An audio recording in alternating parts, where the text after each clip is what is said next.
Have your personal views about euthanasia changed in the more than a decade that you've spent observing this space and working in this space? No, they haven't. What has I've always had the opinion that in exceptional cases I could sustain the wish to have an active death.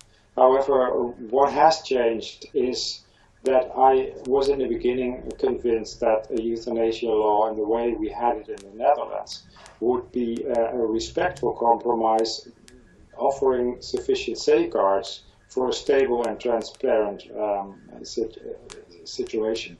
That view has changed. I think actually what I've seen is the presence of a euthanasia law in itself has communicated its own dynamics, and it's it's a road with no visible end. We still don't know where we will end up. Do you have any advice for communities such as the community in Victoria that is now looking at the potential of the legalisation of euthanasia? What should we be concerned about? What should we think about in looking at this question? Well, for any country seeking the possibility to have some form of assisted dying, whether it's euthanasia or assisted suicide, it's very important to realize that a law, and that has been proven in Holland and Belgium, a law creates its own dynamics. I think the supply of assisted dying does in fact also stir the demand. So you cannot say that legalizing this is the end of a discussion, rather it's the beginning of new discussions, especially right to die advocates. They consider the legalization of some form of euthanasia merely as a stepping stone towards more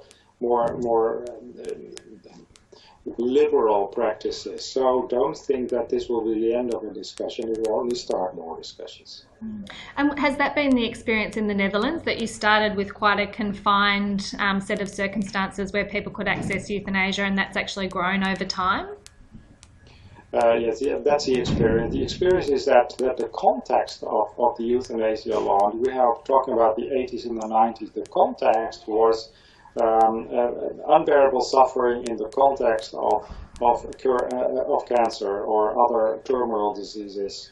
What you see now is that this context is very, very much broadened into many other discussions, like about dementia, people who are depressed, people who have, for example, autism, people who lose their partner, who has cancer, and they say, I don't want to go on myself.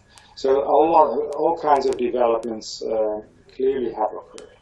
The question should not only be, do we want, can we do better palliative care? The question also should be, do we really want a society, and especially a government, to facilitate the killing of its citizens? Yes, there's been a discussion here about whether, if euthanasia is legalised, we can actually have it provided outside the medical system and outside the health system to somehow create that separation.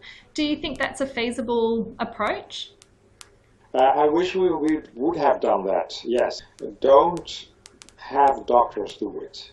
Let doctors provide all the palliative care and comfort and coping strategies that you can find, but don't bother the doctors with the duty, because it becomes a duty. Don't bother them with the duty to kill their patients.